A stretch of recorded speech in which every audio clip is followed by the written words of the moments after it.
नमस्कार, स्वागत है आपका खबर एचपी में। तो आइए जानते हैं हिमाचल के हर छोटे बड़े शहर से जुड़े 30 फटाफट बड़ी खबरों को। इससे पहले यदि आप वीडियो को लाइक नहीं किए हैं तो लाइक कर दीजिए और चैनल में नए तो चैनल को सब्सक्राइब कर लीजिए। और आप वीडियो को कहां से देख रहे हैं कमेंट बॉक्स में हमें जरूर बताइए। हिमाचल में कर्मचारियों को कब मिलेगी सितंबर महीने की सैलरी, जल्द निर्णय लेगी सुक्खू सरकार। जी हिमाचल के कर्मचारियों को सितंबर माह का वेतन किस तिथि को दिया जाएगा और पेंशनर्स को पेंशन का भुगतान कब होगा, वित्त विभाग के अधिकारी ओक ओवर जाकर मुख्यमंत्री सुखविंदर सिंह सुक्खू को धनराशि की स्थिति से अवगत करवाएंगे। बता दें कि गत माह सरकार ने 3 करोड़ रुपए की बचत का फॉर्मूला निकालते हुए कर्मचारियों को वेतन 5 तारीख को देने का नया प्रयोग किया था। पेंशनरों के बैंक खातों में पेंशन का भुगतान 10 तारीख को किया था। खुशखबरी, पूर्व सैनिकों के लिए नौकरी का सुनहरा मौका। रेलवे गेटमैन के 600 पदों पर होने जा रही भर्ती। जे सैनिक विश्राम गृह हमीरपुर में 27 सितंबर को पूर्व सैनिकों तथा उनके आश्रितों के लिए पूर्व सैनिक भर्ती मेला लगेगा। जिला सैनिक कल्याण कार्यालय के उपनिदेशक स्क्वाड्रन लीडर मनोज राणा ने बताया कि जिस भर्ती मेले में checkmate services private limited Gujarat के विभिन्न रेलवे स्टेशनों के लिए गेटमैन के 300 और unique global research private limited Mumbai के विभिन्न रेलवे स्टेशनों के लिए गेटमैन के 300 यानी कि कुल 600 पदों पर भर्ती होगी। विद्यार्थियों के लिए खुशखबरी, बैंक खाते से आधार नंबर जोड़ने के लिए मिली 3 महीने की मोहलत। जी हां, बैंक खाते से आधार नंबर नहीं जोड़ने पर 11,024 विद्यार्थियों को छात्रवृत्ति जारी करने पर रोक लगा दी है। उच्च शिक्षा निदेशालय से राशि जारी करवाने के लिए आधार नंबर को बैंक खातों से जुड़वाने के लिए अंतिम मौका देते हुए 3 माह की मोहलत दी है। बता दें कि प्री और पोस्ट मैट्रिक अनुसूचित जाति छात्रवृत्ति योजना के तहत 2022-23 और 2023-24 की राशि रोकी गई है।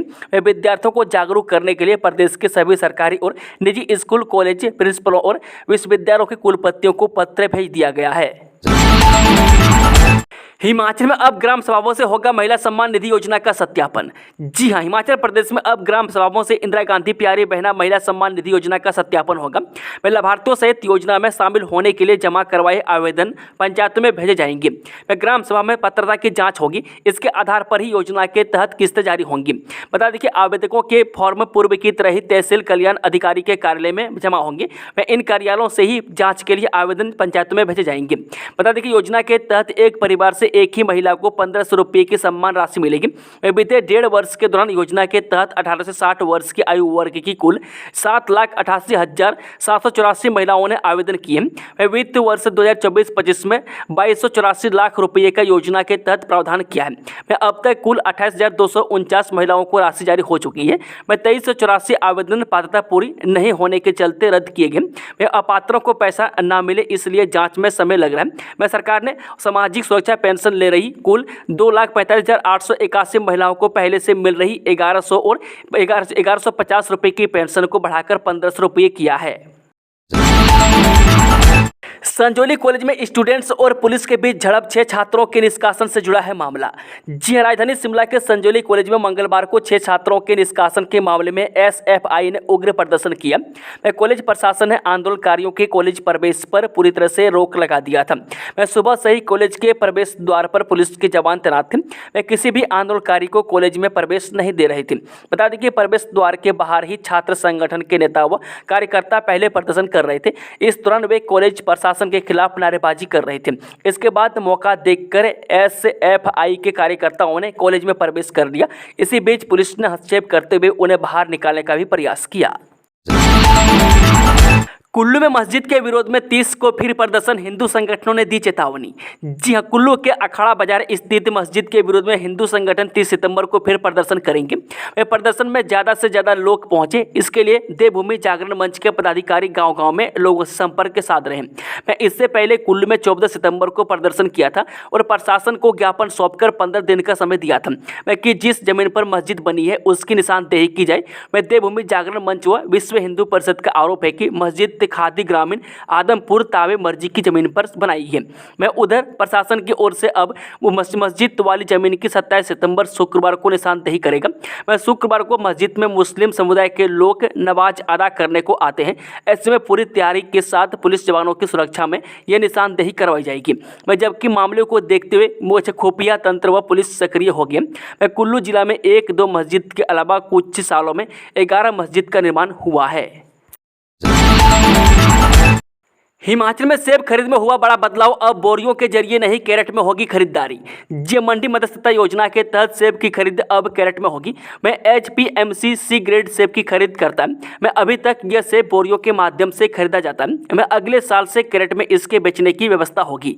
बता दें कि HPMC का कहना है कि बोरियों में लोग खराब व गला सड़ा सेब भी भर देते हैं। मैं बोरियों में कई दिनों तक सेब पड़ा रहने से यह खराब भी हो जाता है। सोशल मीडिया पर उकसाने वाले 35 लोगों की पहचान साइबर सेल की टीम कर रही है जांच। जे संजौली मस्जिद में हुए कथित अवैध निर्माण के बाद सोशल मीडिया पर उकसाने वाले 35 लोगों की पुलिस ने पहचान की है। मैं पुलिस के मुताबिक ये लोग लगातार सोशल मीडिया पर लोगों को विशेष समुदाय के खिलाफ भड़काने का काम कर रहे हैं। मैं इसको देखते हुए साइबर सेल की टीम ऐसे लोगों पर लगातार निगरानी रखे हुए। मैं इन लोगों के खिलाफ पुलिस जल्द FIR दर्ज करेगी। बता दें कि वही संजौली में 11 सितंबर को हुए प्रदर्शन के मामले की जांच में पुलिस अभी तक 8 FIR दर्ज कर चुकी है। मैं इसमें धारा 163 को तोड़ने के अलावा पुलिस पर पत्थरबाजी करना, सरकारी संपत्ति को नुकसान पहुंचाने समेत अन्य मामले शामिल हैं। मैं पुलिस का दावा है कि प्रदर्शन से पहले संजौली में 2 जगह बैठकें हुई थी। मैं इनमें प्रदर्शन को लेकर पूरी योजना बनाई गई थी। मैं होटल में हुई बैठक की CCTV फुटेज भी पुलिस ने कब्जे में ले ली गई है। मैं पुलिस प्रदर्शन के दौरान पत्थरबाजी करने वाले 70 लोगों की पहचान कर चुकी है और इनकी जल्द गिरफ्तारियां हो सकती है। मैं पुलिस के मुताबिक प्रदर्शन के दौरान लोहे की रॉड, छेनी और हथौड़े भी बरामद किए गए। मैं SP शिमला संजीव कुमार गांधी ने बताया कि पुलिस मामले की गहनता से जांच कर रही है। नेगी बोले कंगना को सांसद चुनने में लोगों से गलती हुई, अब पछता रहे। जे बागवानी मंत्री जगत सिंह नेगी ने मंडी से सांसद कंगना रनौत के बयान पर कहा कि एक सांसद के माध्यम से इस किस्म के बयान आए हैं जो अनपढ़ लोगों की भी समझ में नहीं आएंगे। मैं कोई भी सांसद कम से कम थोड़ी भी सोच रखता होगा तो इस किस्म के बयान नहीं देगा। मैं सांसद को सोच समझकर बयान देना चाहिए। मैं मंडी में सांसद को चुनने में लोगों से गलती हुई है, अब पछता रहे। कैसे व्यक्तित्व को चुनकर लोकतंत्र के सबसे बड़े मंदिर में भेजा गया, यह बहुत ही दुर्भाग्यपूर्ण है। बता दें कि मंगलवार को बागवानी मंत्री ने सचिवालय में बातचीत में कहा कि देश के प्रधानमंत्री सबसे बड़े न्यायालय सुप्रीम कोर्ट के मुख्य न्यायाधीश के घर चले गए। मैं नेगी ने कहा कि आपदा राहत के लिए केंद्र से विशेष पैकेज नहीं दिया गया। मैं बिहार, असम, उत्तराखंड आदि में यह पैकेज भी दिया गया। मैं भाजपा प्रदेश में बैकफुट पर है। आज जो भी इनका राष्ट्रीय मुद्दा हिंदू मुसलमान का है, यह हिमाचल में आज तक नहीं चल रहा था। उन्हें उम्मीद है कि हिमाचल की जनता भाजपा के झांसे में नहीं पड़ेगी। यहाँ पर सभी धर्मों के लोग मिलजुल कर रहेंगे। CT स्कैन की रिपोर्ट गलत देने पर जांच के आदेश जारी, लैब संचालकों को कारण बताओ नोटिस जारी। जी हां, दीनदयाल उपाध्याय के DDU जोनल अस्पताल में CT स्कैन की रिपोर्ट गलत देने का मामला गर्मा गया है।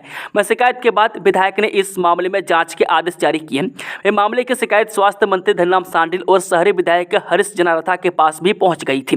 मैं इसके बाद ही मामले की जाँच के आदेश जारी हुए हैं। बता दें कि अस्पताल प्रबंधन ने लैब संचालकों को कारण बताओ नोटिस जारी किया है। मैं DDU अस्पताल में 67 साल की महिला गले में दर्द की शिकायत के बाद उपचार करवाने अस्पताल आई थी। वह जांच के बाद चिकित्सकों ने महिला मरीज को CT स्कैन करवाने की सलाह दी। वह महिला का जब CT स्कैन हुआ तो इसकी रिपोर्ट गलत दे दी। वह रिपोर्ट में महिला को वोकल कॉर्ड में दिक्कत बताई थी, लेकिन जब दूसरी जगह टेस्ट करवाए तो वह नॉर्मल निकली। वह बुजुर्ग महिला के बेटे ने इसकी शिकायत शहरी विधायक हरीश जनारथा को की है। वह रोगी कल्याण समिति के सदस्य और महिला के बेटे नितिन सोहल ने बताया कि वह मंगलवार को बैठक के लिए सचिवालय में गए थे। इस दौरान विधायक के समक्ष यह मामला उठाया है, वहीं कड़ी कार्रवाई अमल में लाने को कहा है। मुख्यमंत्री सुक्खू बोले बिजली उपलब्धता बढ़ाएंगी पंप स्टोरेज परियोजनाएं।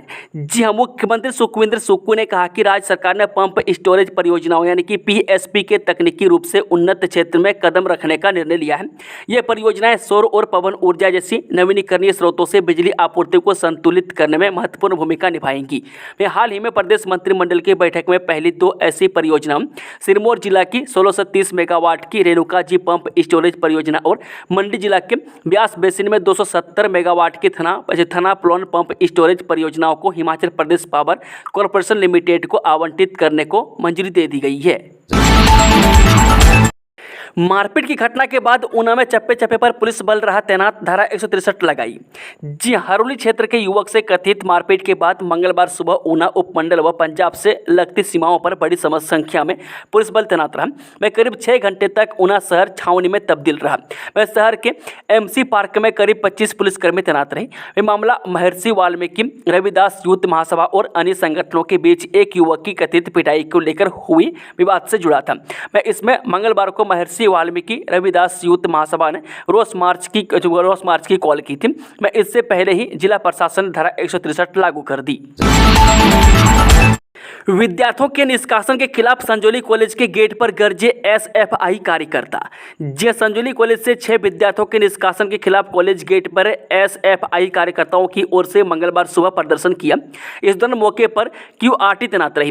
वे छात्रों को परिसर में घुसने से रोकने के लिए तैनात हैं। वे करीब 11:30 बजे गेट से अंदर जबरन घुसने को लेकर QRT पुलिस जवानों और कार्यकर्ताओं के बीच मामूली धक्का मुक्की हुई। वे फिर कार्यकर्ता गेट पर ही प्रदर्शन करते रहे। में SFI के राज्य सचिव दिनित देंटा ने कहा कि जिन छात्रों को निष्कासित किया गया वो उस छात्रा के साथ खड़े थे जो छेड़छाड़ के खिलाफ अपनी आवाज़ उठा रही थी। मैं इसके खिलाफ पूरे प्रदेश में आंदोलन किया जाएगा। मैं इस दौरान SFI के राज्य अध्यक्ष अनिल ठाकुर भी मौजूद रहे। परीक्षा में 32 अंकों के आसान और 20 के कठिन प्रश्न पूछेगा हिमाचल स्कूल शिक्षा बोर्ड। जी हां, हिमाचल प्रदेश स्कूल शिक्षा बोर्ड मार्च 2025 में होने वाली बोर्ड की वार्षिक परीक्षाओं में 32 नंबर के आसान और 20 नंबर के कठिन प्रश्न विद्यार्थियों से पूछेगा। मैं इसके अलावा सामान्य स्तर के 28 नंबर के प्रश्न पूछे जाएंगे। मैं इस दौरान प्रश्न पत्र के 40% प्रश्न आसान, 35% सामान्य और 25% कठिन प्रश्न पूछे जाएंगे। मार्च में नए पैटर्न में आने वाले प्रश्न पत्रों के शिक्षा बोर्ड ने मॉडल पेपर तैयार किए हैं, जिन्हें बोर्ड की वेबसाइट पर अपलोड कर दिया गया है। बोर्ड की ओर से प्रश्न पत्र के पैटर्न में बदलाव करने का मुख्य उद्देश्य शिक्षा बोर्ड से परीक्षा पास करने वाले परीक्षार्थियों को आगामी प्रतियोगी परीक्षाओं के लिए तैयार करना है। मैं MCQ प्रश्नों को हल करने के लिए OMR शीट भी दी जाएगी। यह बदलाव 3री, 5वीं, 8वीं, 9वीं, 10वीं, 11वीं और 12वीं कक्षा के प्रश्न पत्रों में देखने को मिलेगा। भाजपा ने पुलिस में दी राहुल गांधी के खिलाफ शिकायत, PM के खिलाफ बयानबाजी से आहत। जी भाजपा ने कांग्रेस नेता राहुल गांधी के खिलाफ मामला दर्ज करने और जांच को लेकर पुलिस थाना धर्मशाला में शिकायत पत्र दिया है। वह प्रदेश भाजपा मीडिया सह प्रभारी एडवोकेट विश्व चक्षु ने अपनी शिकायत में कहा है कि हाल ही में लोकसभा में विपक्ष के नेता राहुल गांधी ने भारत के प्रधानमंत्री मोदी पर अपमानजनक बयान दिया है। इन बयानों से न केवल भारत और विदेशों में प्रधानमंत्री की प्रतिष्ठा को ठेस पहुंची है, बल्कि भारत की संप्रभुता, एकता और अखंडता को भी खतरा पहुंचा है। संजौली मस्जिद विवाद में 28 सितंबर को जिला मुख्यालय में होगा प्रदर्शन। जी संजौली मस्जिद हुए कथित अवैध निर्माण और उसे गिराने की मांग को लेकर अब प्रदेश भर में 28 सितंबर को सभी जिला मुख्यालयों में प्रदर्शन होंगे। मैं इस दौरान शिमला में नगर निगम कार्यालय का घेराव भी किया जाएगा। वह देवभूमि संघर्ष समिति ने सोमवार को शिमला में प्रेस वार्ता कर इसका ऐलान किया है। वह समिति के संयोजक भरत भूषण ने कहा कि संजौली मस्जिद विवाद पर प्रदेश सरकार लोगों का ध्यान भटकाने की कोशिश कर रही है। उन्होंने मांग की है कि जल्द अवैध निर्माण हटाकर शांति व्यवस्था कायम की जाए। उन्होंने चेताया है कि अगर इस मामले में लिपापोती की गई तो 5 अक्टूबर के बाद प्रदेश भर में जेल भरो आंदोलन शुरू किया जाएगा। उन्होंने आरोप लगाया कि पिछले कुछ सालों से योजनाबद्ध तरीके से प्रदेश के हर जिले, तहसील में बाहरी राज्यों से विशेष समुदाय के लोग यहां आकर कारोबार और जमीन पर कब्जा कर लिया है। कृषि विश्वविद्यालय की भूमि को हस्तांतरित करने पर हाईकोर्ट ने लगाई रोक, शिमला के ट्रामा सेंटर के लिए स्टाफ तैनात। जी प्रदेश हाईकोर्ट ने चौधरी सरवन कुमार कृषि विश्वविद्यालय पालमपुर की 112 हेक्टेयर भूमि को पर्यटन विभाग को हस्तांतरित करने पर रोक लगा दी है। मैं IGMC शिमला में लेवल 1 के ट्रामा सेंटर के लिए IGMC शिमला में विभिन्न विशिष्टताओं यानी कि विभागों में कार्यरत विशेषज्ञ चिकित्सा अधिकारियों की कैजुअल्टी मेडिकल ऑफिसर के रूप में रिक्तों के विरुद्ध तैनाती दे दी है। वह संजौली कॉलेज में बीते दिनों हुए SFI के 6 छात्रों के निष्कासन को वापस लेने के खिलाफ SFI ने कॉलेज गेट के बाहर धरना प्रदर्शन किया है। शिमला में 30 दिसंबर तक तय होंगे street vending zone, blue line से मार्किंग, सख्ती से होगा नियमों का पालन। जी हां, हिमाचल प्रदेश विधानसभा अध्यक्ष कुलदीप सिंह पठानिया ने राज्य में स्ट्रीट वेंडर पॉलिसी के लिए एक कमेटी का गठन किया है। कमेटी में शहरी विकास मंत्री विक्रमादित्य सिंह भी सदस्य के तौर पर शामिल हैं। बता दें कि शिमला शहर में स्ट्रीट वेंडिंग पॉलिसी का सख्ती से पालन कराने को लेकर महत्वपूर्ण बैठक हुई। हिमाचल राज्य सचिवालय में आयोजित बैठक की अध्यक्षता शहरी विकास मंत्री विक्रमादित्य सिंह ने की। बैठक में विधायक हरीश जनारा था, मेयर सुरेंद्र चौहान और शिमला नगर निगम आयुक्त भूपेंद्र अत्री और व्यापार मंडल के प्रतिनिधि भी शामिल हुए।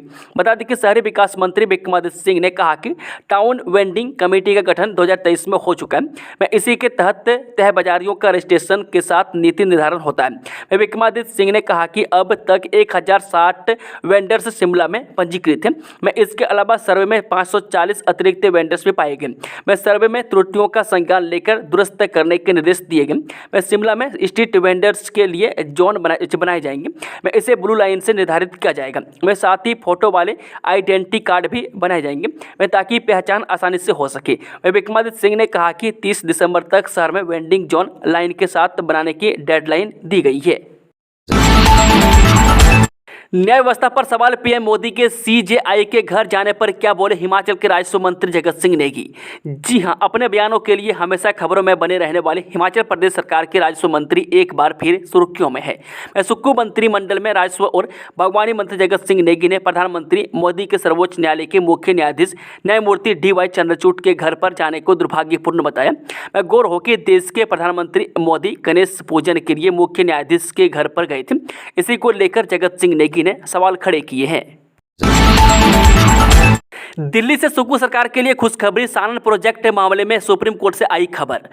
दिल्ली से हिमाचल प्रदेश सरकार के लिए राहत भरी खबर आई है। इसे सफल कदम के तौर पर देखा जा रहा है। सानन प्रोजेक्ट मामले में सुप्रीम कोर्ट ने पंजाब सरकार को नोटिस दिया। यह मामला 8 नवंबर को सुनवाई के लिए सूचीबद्ध हुआ है।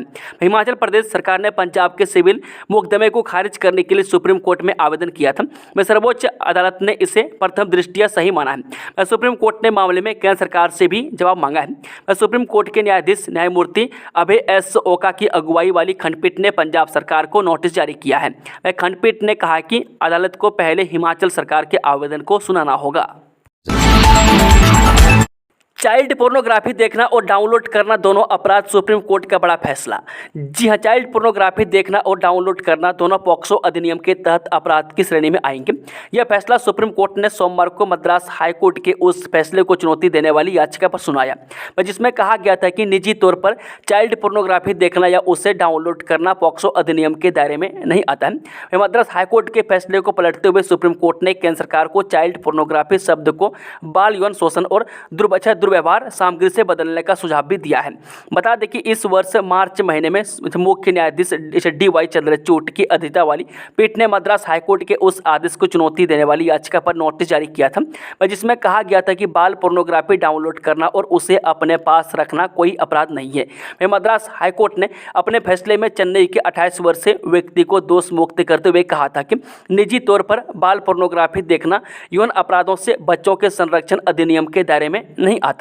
वहीं न्यायमूर्ति N आनंद वेंकटेश की पीठ ने तर्क दिया कि अभियुक्त ने केवल सामग्री डाउनलोड की थी और निजी तौर पर पोर्नोग्राफी देखी थी और इसे न तो प्रकाशित किया गया था और न ही दूसरों के लिए प्रसारित किया गया था। चूंकि उसने पोर्नोग्राफी उद्देश्यों के लिए किसी बच्चे या बच्चों का इस्तेमाल नहीं किया, इसलिए इसे अभियुक्त के नैतिक पतन के रूप में ही समझा जा सकता है। चेन्नई पुलिस ने आरोपी का फोन जब्त कर पाया कि उसने चाइल्ड पोर्न वीडियो डाउनलोड कर अपने पास रखी थी। इसके बाद सूचना प्रौद्योगिकी अधिनियम की धारा 67B और पॉक्सो अधिनियम की धारा 14 क्लोज 1 के तहत एक प्राथमिकी दर्ज की थी। भारत में पॉक्सो अधिनियम 2012 और IT अधिनियम 2000 अन्य कानूनों के तहत बाल पोर्नोग्राफी के निर्माण, वितरण और कब्जे को अपराध घोषित किया गया है। पंजाब सरकार के खिलाफ सानन पावर हाउस में पेंशनरों का प्रदर्शन, 25 को पटियाला में होगा आंदोलन। जी हां, जोगिंदरनगर स्थित सानन पावर हाउस परिसर में पेंशनर्स एसोसिएशन मंडल ने पंजाब सरकार और पंजाब राज्य विद्युत परिषद के खिलाफ जोरदार प्रदर्शन किया।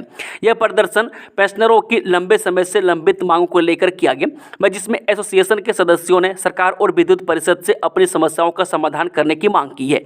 यह प्रदर्शन के अधीक्षक अभियंता के कार्यालय के बाहर हुआ, जहां पेंशनरों ने नारेबाजी नारेबाजी करते हुए अपनी नाराजगी प्रकट की। बता दें कि प्रदर्शन का नेतृत्व मंडल के प्रधान रमेश कुमार ने किया, जिनके साथ दुनी चंद, अनिल कुमार सूद, अमर सिंह, रवि कुमार और तकनीकी सेवा यूनियन के प्रधान कुलदीप चौहान भी मौजूद थे। वह सभी वक्ताओं ने अपनी अपनी बारे में पेंशनरों की लंबित मांगों पर प्रकाश डाला और सरकार की अनदेखी पर रोष व्यक्त किया। मैं इस प्रदर्शन में सैकड़ों पेंशनरों ने भाग लिया और अपने गुस्से का इजहार करते हुए सरकार से तुरंत हस्तक्षेप की मांग की। हाईकोर्ट ने चंबा के तिहरी प्राइमरी स्कूल को मर्ज करने पर लगाई रोक। जी हां, प्रदेश हाईकोर्ट ने चंबा जिला के तहत आने वाली राजकीय केंद्र प्राथमिकी पाठशाला तिहरी डाकघर होली तहसील भरमौर को राजकीय प्राथमिक पाठशाला अपर तिहरी में मर्ज करने पर रोक लगा दी है। मुख्य न्यायाधीश MS रामचंद्र राव और न्यायाधीश सत्यन वेद की खंडपीठ ने स्कूल मैनेजमेंट कमेटी तिहरी द्वारा दायर याचिका की सुनवाई के पश्चात यह आदेश जारी किए। प्रार्थी ने सरकार के 17 अगस्त को जारी उन आदेशों को चुनौती दी है जिसके तहत राजकीय केंद्र प्राथमिक पाठशाला तिहरी को राजकीय प्राथमिक पाठशाला अपर तिहरी में मर्ज करने के आदेश जारी किए गए थे। APL परिवारों को मिलने वाले सस्ते राशन में कटौती, केंद्र ने अक्टूबर महीने के कोटे पर लगाया कट।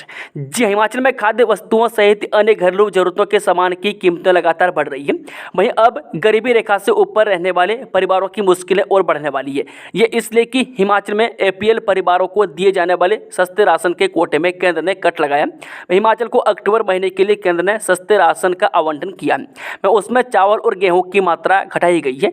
इसमें महंगाई के इस मुश्किल दौर में आने वाले समय में मध्यम वर्ग के परिवारों की परेशानी बढ़ सकती है। हिमाचल उपभोक्ता राज्य है, यहाँ कृषि का इतना अधिक उत्पादन नहीं होता है। ऐसे में यहाँ अधिकतर परिवार डिपोओं के सस्ते राशन पर ही निर्भर है। मिड डे मील कर्मियों को मायूसी, सुप्रीम कोर्ट ने मंजूरी की हिमाचल सरकार की दलील, 12 माह का मानदेय जारी करने वाले हाईकोर्ट के फैसले पर रोक। जो सुप्रीम कोर्ट ने मिड डे मील कर्मियों से जुड़े एक मामले में हिमाचल हाईकोर्ट के फैसले को पलट दिया है। वह साथ ही मिड डे मील कर्मियों को भी मायूसी मिली है। हिमाचल हाईकोर्ट ने मिड डे मील कर्मियों को 10 माह की बजाय 12 माह का मानदेय देने के आदेश जारी किए थे। इस आदेश को हिमाचल सरकार ने सुप्रीम कोर्ट में चुनौती दी थी। राज्य सरकार ने सुप्रीम कोर्ट में स्पेशल लीव पिटीशन दाखिल की थी। बता दें कि सुप्रीम कोर्ट ने इस मामले में राज्य सरकार की दलीलों से प्रथम दृष्टया सहमति जताई और हाईकोर्ट के फैसले पर रोक लगा दी। इससे मिड डे मील कर्मियों को मायूसी हाथ लगी है। दरअसल मिड डे मील कर्मी ये चाहते थे कि उन्हें स्कूल में 2 माह के अवकाश के दौरान भी मानदेय मिले। राज्य सरकार की दलील थी कि ये केंद्र की योजना है और इसमें राज्य सरकार बदलाव नहीं कर सकती। हाईकोर्ट ने यह कहा कि जब प्रदेश सरकार अपने स्तर पर मानदेय बढ़ा सकती है तो 2 माह का वेतन भी दे सकती है। कांस्टेबल को नौकरी से निकालने पर हिमाचल के पूर्व DGP संजय कुंडू और 3 SP समेत 10 पुलिस अधिकारियों के खिलाफ FIR दर्ज। जी, हिमाचल प्रदेश में एक कांस्टेबल को नौकरी से निकालने के इस मामले में पूर्व DGP Sanjay Kundu, 2 retired police officer, 3 SP समेत 10 पुलिस अधिकारियों के खिलाफ FIR दर्ज हुई है। वह समक्ष अदालत के आदेश पर IG साउथ रेंज ने शिमला सदर पुलिस स्टेशन को केस दर्ज करने के निर्देश दिए हैं। पूर्व DGP संजय कुंडू समेत अन्य 10 पुलिस अधिकारियों के खिलाफ अनुसूचित जाति और अनुसूचित जनजाति एक्ट की धारा 3 clause 1 sub clause P HSC ST act 1989 के तहत मुकदमा रजिस्टर हुआ है। हिमाचल के सरकारी कर्मियों व पेंशनर्स को अगले मंगलवार खाते में वेतन और पेंशन का इंतजार। क्या इस बार 1 तारीख को आएगा सुख का संदेश? जी, हिमाचल में करीब 2.25 लाख सरकारी कर्मियों और 2.25 लाख के करीब पेंशनर्स को अगले मंगलवार का इंतजार है। दरअसल अगले मंगलवार को पहली तारीख है। इस दिन सरकारी कर्मियों को वेतन और पेंशनर्स को पेंशन का इंतजार है। सितंबर महीने में राज्य के इतिहास में पहली दफा ऐसा हुआ था कि वेतन और पेंशन खाते में क्रेडिट नहीं हुआ था। अगस्त महीने का सितंबर में वेतन 5 और पेंशन 10 तारीख को खाते में क्रेडिट हुई। CM सुखविंदर सिंह सुक्खू कई मर्तबा ये कह चुके हैं कि राज्य में कोई आर्थिक संकट नहीं है। हाल ही में जम्मू व कश्मीर में चुनाव प्रचार के दौरान मीडिया के एक सवाल के जवाब में डिप्टी CM मुकेश अग्निहोत्री ने भी ये दावा किया है कि प्रदेश में किसी प्रकार का कोई आर्थिक संकट नहीं है। इन बयानों को ध्यान में रखते हुए कर्मचारी वर्ग ये आस लगाए बैठा है कि इस बार वेतन 1 तारीख को मिल जाएगा। कंगना रनौत ने 3 कृषि कानूनों को वापस लाने की मांग, कांग्रेस ने किया पलटवार। जे मंडी से बीजेपी सांसद कंगना रनौत अक्सर अपने बयानों को लेकर चर्चा में रहती है। वह कंगना रनौत अब 3 कृषि कानूनों को लेकर बयान देकर एक बार फिर चर्चाओं में नजर आ रही है। उन्होंने सरकार से 3 कृषि कानूनों को वापस लाने की मांग की है। उन्होंने कहा कि किसानों को खुद इसकी मांग करनी चाहिए। हालांकि अपनी राय जाहिर करने के बाद कंगना ने कहा कि उनका ये बयान कंट्रोवर्शियल हो सकता है। बता दें कि सोमवार को मंडी जिले के गोहर में 7 दिवसीय खयोड़ नलवाड़ मेले के समापन पर कंगना ने पत्रकारों से बातचीत की। इस दौरान उन्होंने कहा कि मुझे पता है कि मेरे इस बयान का विरोध होगा। मैं किसानों की देश के विकास में अहम भूमिका है। मैं 3 कृषि कानूनों का कुछ ही राज्यों में विरोध हुआ था। मैं किसान समृद्ध बने। 3 कृषि कानूनों को वापस लाने के लिए खुद किसानों को आगे आना चाहिए। शहर के इन क्षेत्रों में 25 सितंबर को बाधित रहेगी वाटर सप्लाई, जानिए वजह। जी, राजधानी शिमला में बुधवार को आधे शहर में वाटर सप्लाई बाधित रहेगी। जल प्रबंधन कंपनी जल भंडारण टैंकों और वाटर ट्रीटमेंट प्लांट में निर्धारित नियमों के तहत बुधवार को सफाई करेगी। इसके चलते शहर के न्यू शिमला सेक्टर 1 से 4 तक कुसुमपट्टी, महली, देवनगर, कंगनाधार, विकास नगर, पंथा घाटी एरिया में पानी की आपूर्ति बाधित रहेगी। वह कंपनी कोठी ब्रांडी योजना के तहत आसवनी खड्ड ट्रीटमेंट प्लांट में सफाई करेगी। इसके तहत कोठी ब्रांडी से वाटर लिफ्टिंग नहीं होगी। ईंट भट्टा मजदूरों ने मालिकों पर लगाए बंधुआ मजदूरी के आरोप, प्रशासन ने 30 को छुड़ाया। ऊना जिले के 2 ईंट भट्टों पर काम करने वाले मजदूरों ने मालिकों पर बंधुआ मजदूरी करवाने के आरोप लगाए। मजदूरों ने बाकायदा अपनी व्यवस्था सुनाते हुए ईंट भट्टा मालिकों के खिलाफ ज्ञापन एसडीएम ऊना को सौंपा। मजदूरों का कहना है कि ईंट भट्टों की सीमा पर बिजली के करंट की तार लगाई है ताकि मजदूर और उनके परिवार यहाँ से उनकी मर्जी के बिना भाग न सके। फिलहाल प्रशासन ने शिकायत मिलने के बाद मजदूरों सहित 30 परिवार के सदस्यों का रेस्क्यू किया है। मंगलवार को ऊना पहुंचे 3 मजदूर ने एसडीएम से भेंट की। सहारनपुर के गुरमीत, पंकज कुमार व अमित ने बताया कि पिछले करीब 3 सप्ताह पहले एक ठेकेदार के माध्यम से 12 मजदूर अपने परिवार सहित जनकुर व रायपुर सहोड़ा के ईंट भट्टों पर मजदूरी करने आए। इस बीच भट्टा मालिक उन्हें इधर उधर आने जाने के लिए मना करने लगे, यहाँ तक कि खाने के लिए समय पर राशन भी नहीं दिया। प्रशासनिक टीम के माध्यम से उन्हें परिवार सहित रेस्क्यू किया है। प्रशासन मामले में सभी तथ्यों की जांच कर रही है। दोस्तों, खबरों का सिलसिला समाप्त होता है। अगर जानकारी पसंद आई तो वीडियो को लाइक, शेयर, चैनल को सब्सक्राइब जरूर कर लें और कमेंट बॉक्स में कमेंट करके बताएं कि आपने इसको किस जिले पंचायत से देख रहे हैं। Thank you, all the best. जय हिंद, जय हिमाचल।